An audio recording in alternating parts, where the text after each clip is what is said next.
Ta'anit your side. The day that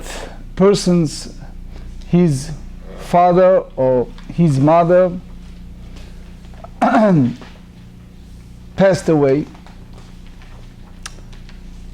It was in the past a well-known minhag, a custom, to fast that day. Many reasons for that. If you want to read more, it's in the code you already are in both, in 204 and 402. Either it's atonement for the late father, or the atonement for a person, or other reasons. But the idea in those years, it's the fast day. It's not a biblical fast day. It's a big question if it is or it's not. Rabbinic fast day, the Ramah elaborates. But the idea in nowadays, since it was not an established tradition, the code tells us that the moment a person committing himself once, then he or she needs to stay with that. And every year at the anniversary of the father or mother or both, a person needs to fast that day. So where is the source? Obviously, Talmud Daf and others said that the source is in our daf today, page 12 in Tractate Nedarim.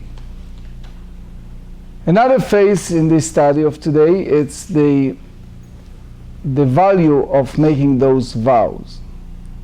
One of the luminary rabbi in the past generation was the late Rav Eliashiv. My brother and I have a privilege to know him personally very well. He reached the old age, he passed 100 years of age. When he was close to the end of his life, he had a hard time to go to the synagogue to pray, so he used to pray at home. One time he was so weak, he was around 100 years of age, so he said to one of his assistants, Rabbi Efrati, he said to him that right after he took off the tefillin, he finished davening the morning service, the shacharis, he said, I want to go. And he said, to where? And he said, it's a breeze. And Rabbi Efrati asked him, he says, look, you didn't go to shul because you didn't have the strength. Now you have the strength to go to a breeze. So Rabbi Eliashiv explained to him, and he said, by halakha, if someone is very weak physically, he cannot go, you can daven home. But when you make a neder, you make a vow that you will be a sandak at the breeze, then it's something that you cannot back out regardless of your feeling. So we study page 12 today. Mitzvah Hashem, we'll start on page 11b, 8 lines from the bottom of the page. The Mishnah states, tahor vetameh, notar ufigul asur. Here we're dealing with a statement that a person's made. There are different forms of offering. There are certain offering that it goes totally to Hashem, meaning you take the offering and it's, for example, burn offering, it's called olah, no one touch it. There are other offerings, for example, shlamim, a peace offering, that you divided. There is a certain part, like the blood, it's sprinkled. There is another part that was given, and the other part persons can take. The leftover, which called in Hebrew notar, for sure it's different what phase of leftover, but it's different than the other part of the meat. So if a person make a statement that that meat will be like the offering, we have to examine that statement, which again leads us to the point of the importance of each and every statement the person made. Another one, it's called pigul. We explain that when a person, for example, the Kohen, he bringing the offering, he has to have the intent in his mind that it is for the purpose of offering. If he was thinking about other purposes, that offering is not an accepted offering because the intent was not for that purpose. It's called pigul. So the Mishnah said, if person pointed out and he said, tahor, this is a pure, vetameh, it's render impurity, notar, the leftover, pigul, as we said, a wrong thought, asur, so it means that form of oath is effective when you use this type of language. So that's called in Hebrew hatpasa. You make a connection between one entity to another. You make a statement of a thing that has an attachment to something else, and by making those statements is like a magnet. You attach the two. So here is one of the rabbis asked in regards to a peace offering. It's called shlamim. By Rami Bar Chama, if this person said, הרי עליי כבשר שלמים, זבחי שלמים, לאחר זריקת דמים. So the Torah said in Deuteronomy, chapter 12, verse 17, ודם זבחיך יישפך, and what's left over of your offering, of blood of your offering, should be sprinkled al mizbach Hashem Elokecha, on the altar of your Lord, your God. And then the Rabbanic emphasized on the end of the sentence, they said vehabasar ye'achel, and v'habasar tochal, and the leftover of the meat you can eat. So the chazeh and the shok, the centerpiece of the meat, you give it to the kohanim, and then they, the wives, the servant, etc., they can eat the meat. So if we use that term, mahu, so the question is, if he make this statement, does the subject become forbidden to the person who make a vow because of this declaration, and it's prohibited or not? So the truth is, the meat of the peace offering, it's you can consider the meat left over only after you take that offering and burn on the altar. So the part that is not eaten, it's burned on the altar, but it means that the one who committed that vow, he wants to have the magnet, the attachment, it's called in Hebrew hatpasa, the connection to that meat offering by the time that it's permissible to eat it. So otherwise, why he used the term le'achar zrikat damim, after the throwing of its blood? So now the Gemara explained to us. The question is, I deka amar bahadein lishna, if the one who makes the vow make this language, which is clearly the language of after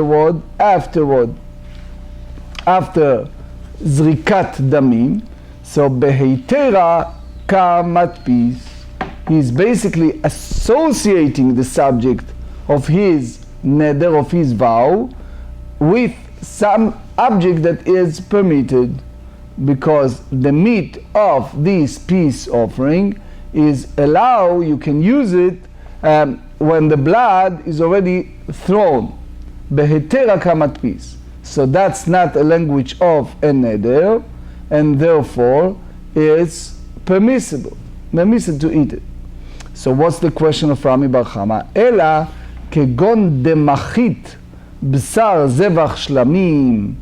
You have to say that the meat of the peace offering, whose blood is already thrown, was at the front of this person who make the vow.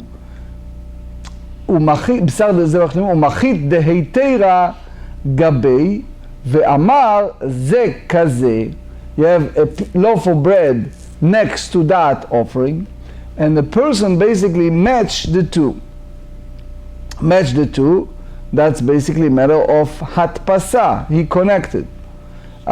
Meaning he doesn't need, the Ramban explained, he doesn't need to say it clearly. It's enough that it stands at the front of him and he used that term that one has the hatpasa, the connection to the other.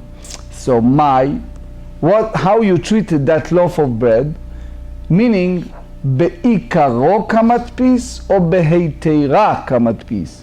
You mean to say that the vower, he basically associate the bread with the other peace offering, so therefore it's since the peace offering is prohibited, then the bread is prohibited, or is associated with the current states, and the current state of the meat is okay, so because it's after the blood was thrown away, so therefore it's okay. So it means if it's like this bread is like exactly the same, so it's not an issue. But if it was like it was before, then it's a problem. So one of the giant scholar, Rabbi Naftali Trump, he wrote extensively over this statement. He basically said that the derivative from that, it's how serious we take in Judaism the intent of a person. If you have a question, a quandary about the intent of a person, and it's not clear, is that considering as matter of vow or not? Because if it's not clear and it may be something that it's maybe a vow, we have a general statement. The Quran tells us that stam nedarim leachmir. When a person makes something that it's ostensibly appear as a vow, then we go stringent, and we said he is already accepted upon himself a vow.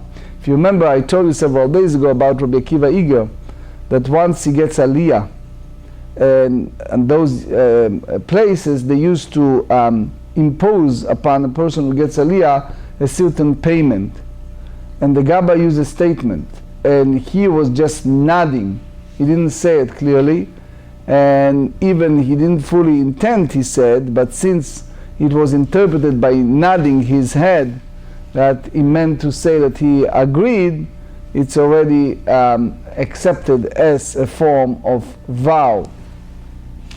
So the Gemara tried to bring a proof that this matter of neder, it's basically an obligatory.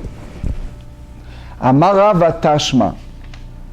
If someone said over certain food, he said notar upigul, so it means that this is leftover or as pigul, as you remember, that's something that it's the wrong thought. So the big question is if it's with pigul, without pigul, is different girsaot. So the person is prohibited from eating it. 12. והנותר הוא פיגול לאחר זריקת דמים הוא. But when he's speaking about leftover and pigul, it's both are conditions that apply after the sprinkling of the blood.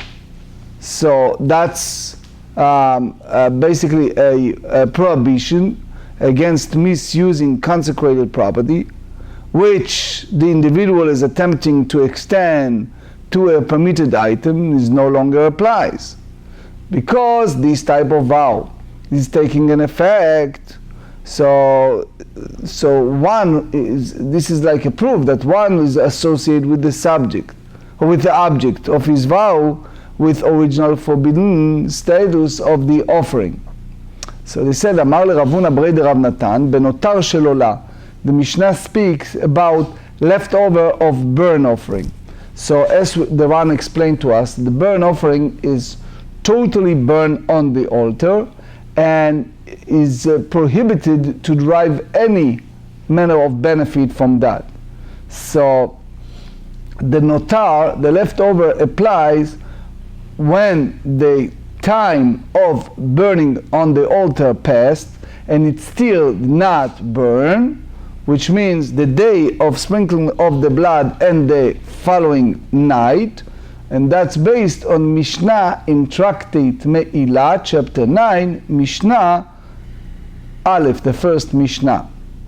So they said, Amar lei, Rava said le Rav Huna brei de Rav Natan, Im kain, if you tell me the Mishnah speaks about the leftover of the burnt offering and not the regular leftover, litnei bivsar ola.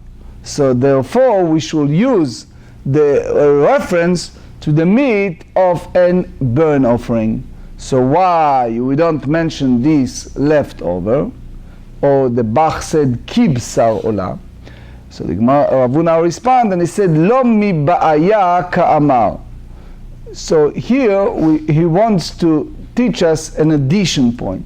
Lo mi ba'aya, we don't need to say that this matter of hatpasa bivsar ola de asu, that you have the fulfillment, the halot of the neder, the habbe korban kamatpis, because the person unequivocally said it lucidly that this is attached to an offering, and that's prohibited from the concept of neder.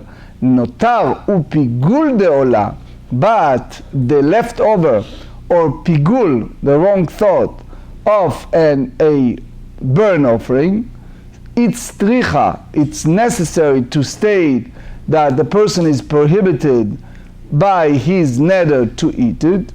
Why? Salka da'atach amina. It may enter to your mind to say that the person come to prohibit that item ke isu notar, ke isu pigul, which means that it's attached to those prohibition in those manner of offering and not to something else.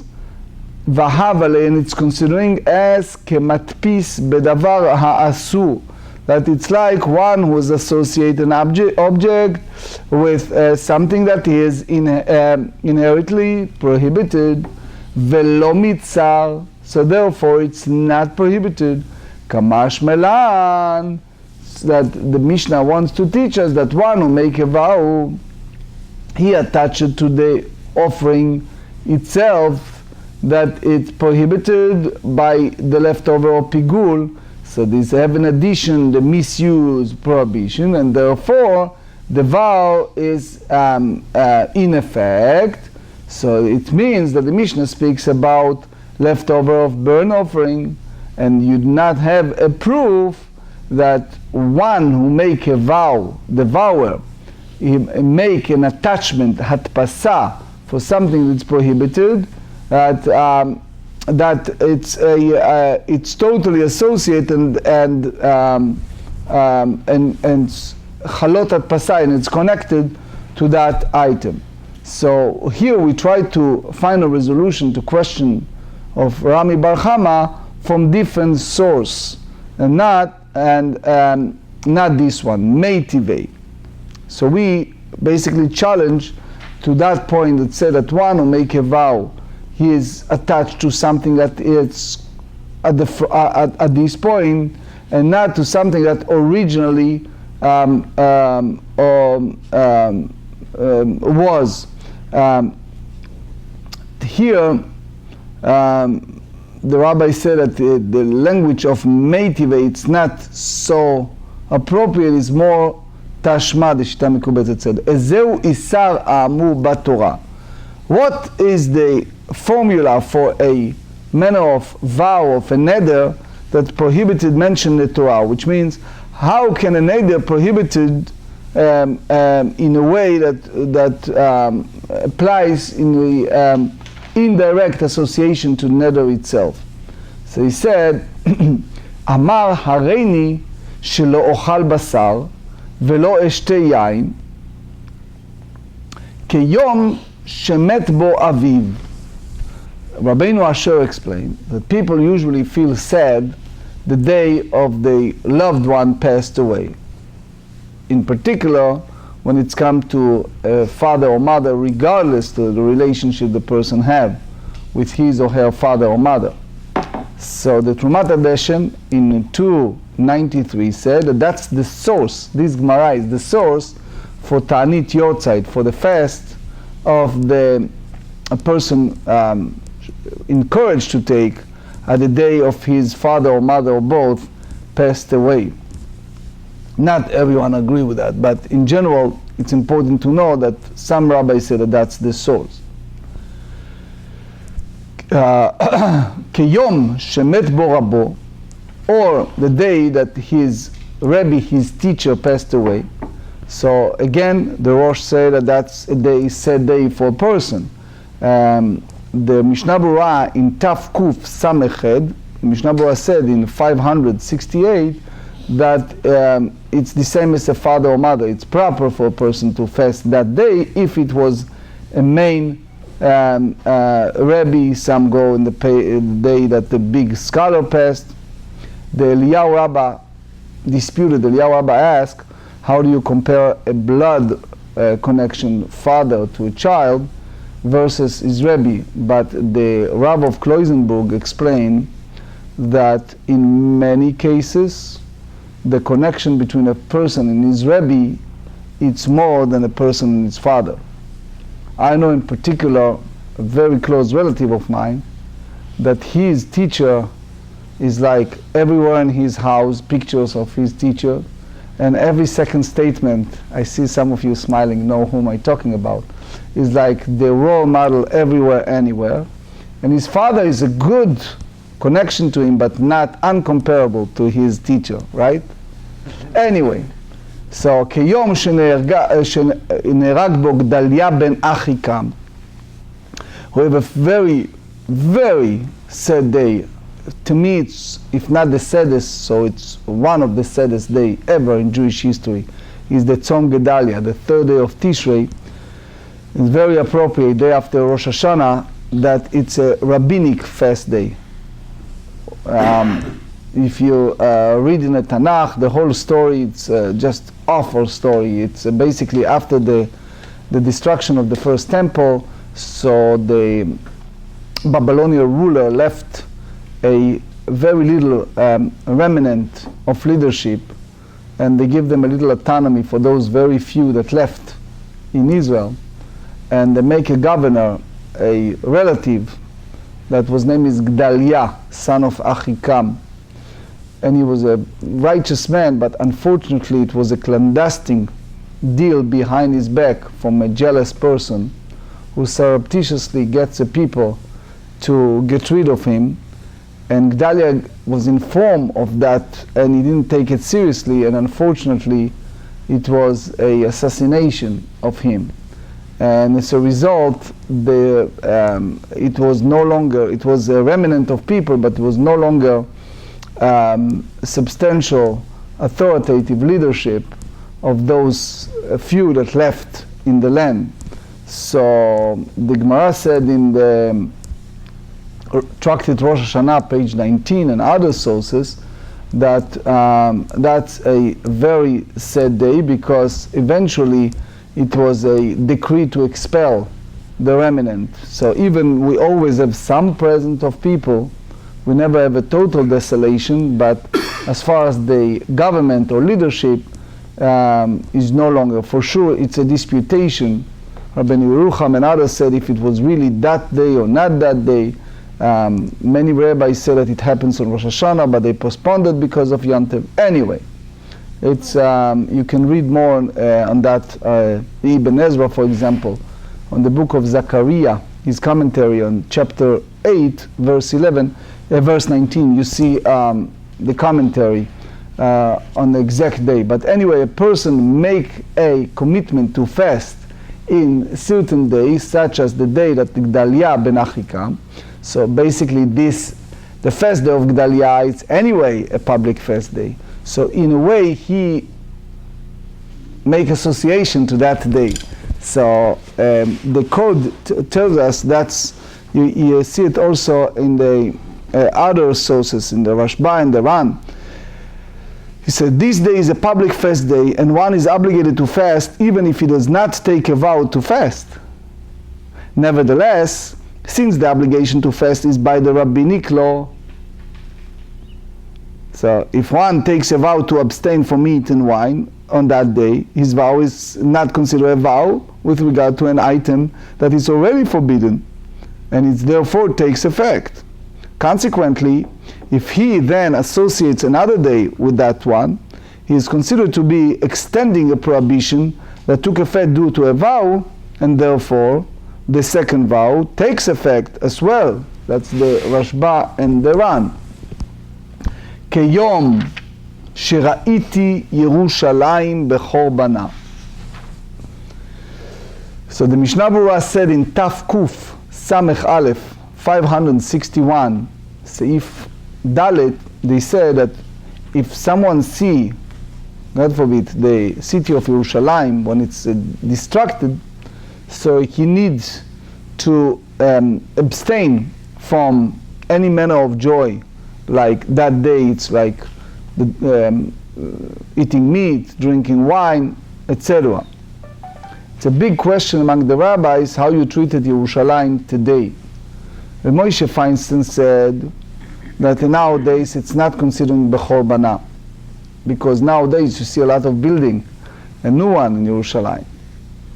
The Rav Wosner said you have to differentiate in which part of Yerushalayim you speak. If you talk about the old city, the kotel, etc., you look, you see that it's not built. You see so many enemies building there, all kind of idol worshippings, etc., etc. You can't tell me that that's Yerushalayim, that it's total build. So Reb Shlomo Zalman Auerbach, my mentor and teacher, used to say that nowadays it's still bechurbanah, it's still considering it the time of destruction. There is a book called Orchot Rabbeinu, the stipler, the late father of Rav Kanievsky, or Rav Yaakov Kanievsky. He brought a great rabbi by the name of Rabbi David Jungreis, who said, look, you want to say the truth to people, and only a giant rabbi like that can say it. He says, let's face it, the Israeli government is controlled by United States Pentagon and US government and the State Department, etc. It's total control. And therefore, since it's total control by US government, you can't tell me that Yerushalayim is a city that it's built and it's not Yerushalayim Bechor Bana, that it's not the city that is distracted. Why? Because if you look at even the U.S. embassy, throughout U.S. government, they never recognize Israel capital, Yerushalayim, the Jerusalem, as the capital of Israel. They never encourage the city to be totally controlled by Israeli government. Some say they totally control or partially control, depending how you take it. But therefore, the stipler said from Rabbi David Jungreis that you cannot consider Yerushalayim that it's built. They have to consider it as its destruction. So therefore, it's a manner of vow. If a person said it's like Yerushalayim when it's distracted, so it's a vow. ואמר שמואל, והוא שנדור באותו היום.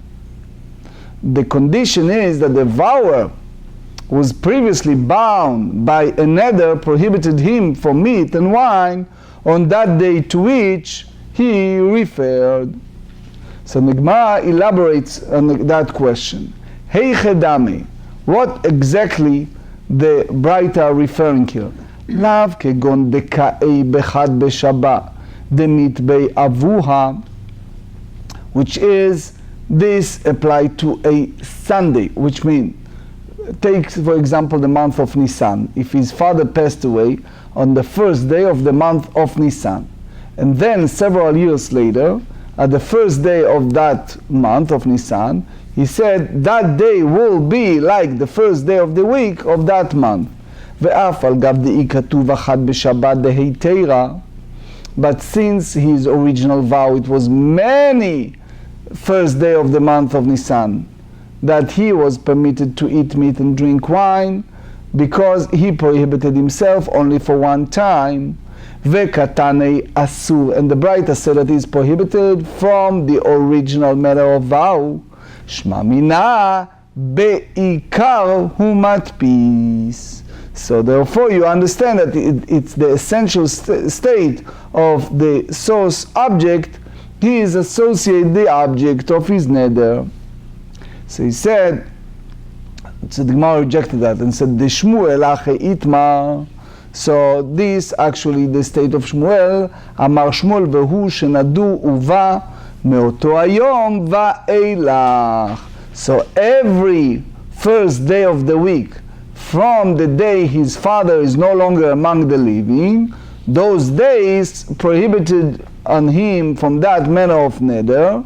So therefore, when he making hatpasa, a magnet, a connection to now, that neder is chal, is fulfilled, because all these subsequent Sundays prohibited to him. So may you say that that's the manner of which Shmuel said. You cannot prove from this statement that a person making hatpasa, a connection to something that's prohibited, which was originally imposed upon him.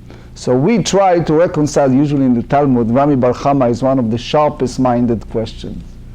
So anyway, so now they try to find a resolution from different source, which is a statement that we're going to study in the following daf. Amar Ravina Tashma, come in here from page 13b. You have over there a Mishnah that give us all kind of prohibition that prohibited by themselves, and if a person making hatpasa, that neder is not fulfilled. For example, if person said kechalat aharon uchitrumato, if said that which I eat of yours shall be like Aaron's chala or like Aaron's truma, he is permitted to eat his fellow food. Why? Because he associated the object of his neder with something inherently prohibited, not something that vow. Because the original challah that you are take a tie and give it to the Kohanim, so that's something that was already written in the book of Bamidbar, chapter 15, verse 20. That's part of the entire tie that you give to a Kohen. It's basically consecrated and prohibited to anyone else that it's not Kohen by biblical law. So mutar, why? Because he basically make the connection, the hatpasa, with something that is prohibited by itself. Ha kitrumat lachmei toda. But if he said this is like a contribution to a bread of thanksgiving offering, so the thanksgiving offering, that's part of something that's given to a Kohen together with the offering of thanksgiving, asur. So he's prohibited to eat from his fellow food. Why? Because this associated with something prohibited by a vow. So you see that this type of thanksgiving offering bread can serve as a source item in this matter of vow through indirect association. 12b, והתרומת לחמי תודה לאחר זריקת דמים הוא. But the truma, the offering of the loaves of thanksgiving is designated only after sprinkling the blood. So consequently the individual must have made his vow after the sprinkling of the blood, when these loaves are permitted to Kohanim. If the vow nevertheless take effect, it must be because of the individual is referring to the original forbidden status of the loaves before the sprinkling of the blood. So you see here that what happened when one has in mind the original status of the item rather than the correct status. So they said, Eima, you have to say kitrumat halishka, like the temple court treasury chamber. So that truma is like that, asur. So therefore you are prohibited to eat it. Why? Because the truma is absolutely the source item in the form of the vow through the power of the association, since it always remained prohibited for benefit. So the Gemara said, Aval trumat lachmei todah mai, but the truma of the Thanksgiving bread, what's the law?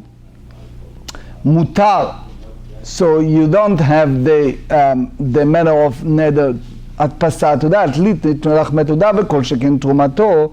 You should learn that is the like Thanksgiving bread, and for sure, certainly, like Aaron's truma, that he is permitted to eat it.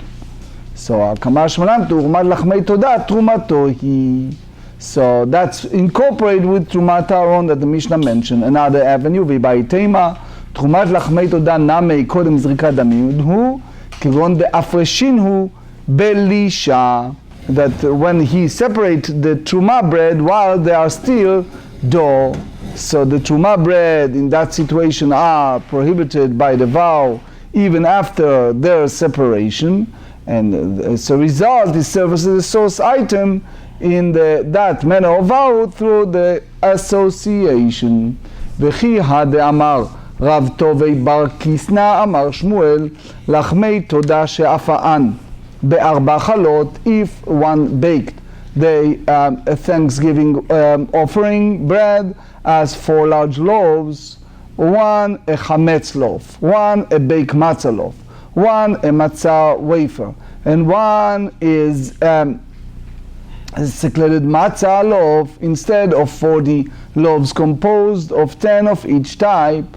Yatsa, he has discharged his obligation. So you see from this statement of Rav Tovei rulings that Truma may be separate while the bread are dough. So the question is, V'aktiv arba'im, the Torah said in Leviticus 7 verses 12 and 13 that you have to have 40 bread, and it's divided, and from the Gzerah Shavah and the juxtaposition we learn you have to have 10 from each item.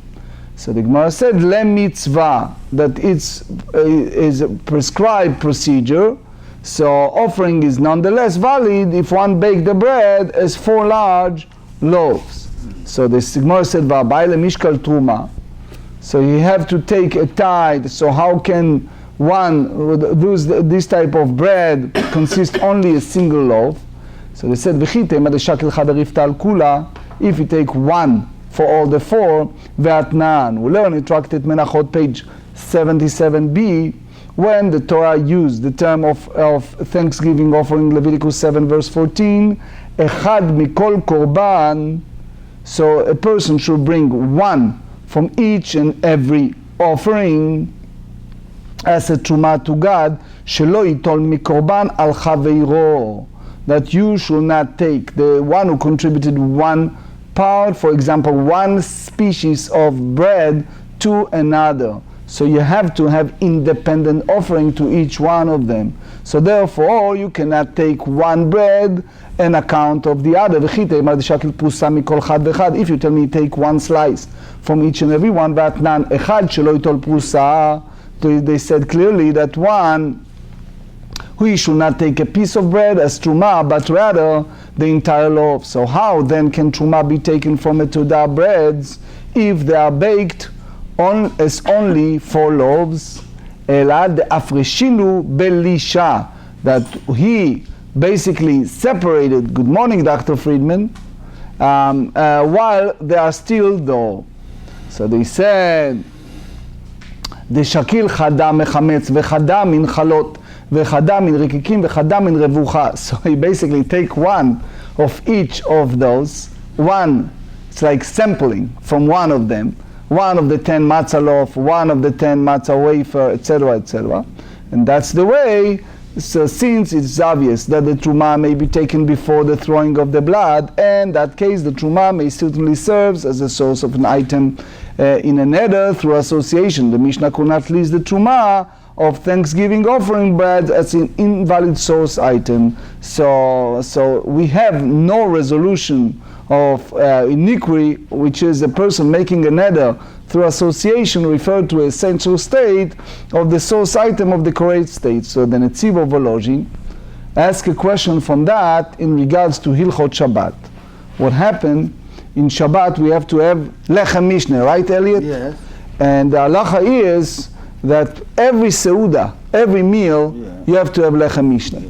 So, for example, if you go by halacha, the Netziv said, yes, it's preferable, it's advisable. The Rav Neuwirth said in Shmirat Shabbat Kilchatav from Shlomo Zalman and many others, that it should be, it's advisable, it's preferable that every Suda you should have lechem mishneh. That's the best.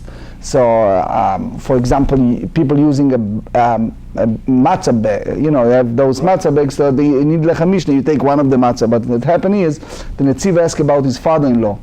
So sometimes you have those broken, you open those bag and you see that the matzahs are broken. So what do? So he brought something that the Netziv said in Chelek Aleph, Siman Kaf Aleph. He said that, and you see it also in Chatam Sofer, the Minchat Yitzchak, and many others. Can a person incorporate several broken bread or broken matzah and combine them together as one? So he brings a source from our Gemarrah, and he explained why a person can do that. He said that if something was found, which means you didn't created the broken matzah, you didn't created the broken bread, you just open and you find it's broken. So b'diavad, after the fact, you can combine them. But from this source, lechatchila, here you see when it's come to the truma, so it's a different story. But as far as the lechem mishneh b'diavad, if you didn't pre-plan it, if it just happened, you can combine it. That's the famous Netziv. I would like to conclude with a practical halacha from something that has a lot of application, especially people take this Tanit Yortzeit very seriously. This is the Rambam Ilchot Nedarim, chapter 3, and also Shulchan Aruch Yoredea in 204. If one's father or teacher died and he took a vow to fast on that day and then did so, and then years later he said on a different date, this day is incumbent upon me like the day my father or teacher died, it is prohibited for him to eat that day. This is because he is associated with the day that is prohibited for him to eat due to a vow. And they said, the Rema writes that it is a mitzvah to fast on the anniversary on the day of one's parents died. That's in the code Yoredea 4.2. And this is a widespread custom that was practiced in many communities. But although the obligation to fast on this day is not absolute, it was customary to treat it stringently as a general fast day, more stringently than the fast of Esther. However, in many communities, especially in a recent generation, it has not been customary to fast that day. Nevertheless, if one does so, it is considered as though he took a vow to this effect, and he must continue doing so unless the vow is dissolved. It is also considered meritorious to fast on the anniversary of the death of one primary Rebbe. That's the code of Achaim 568.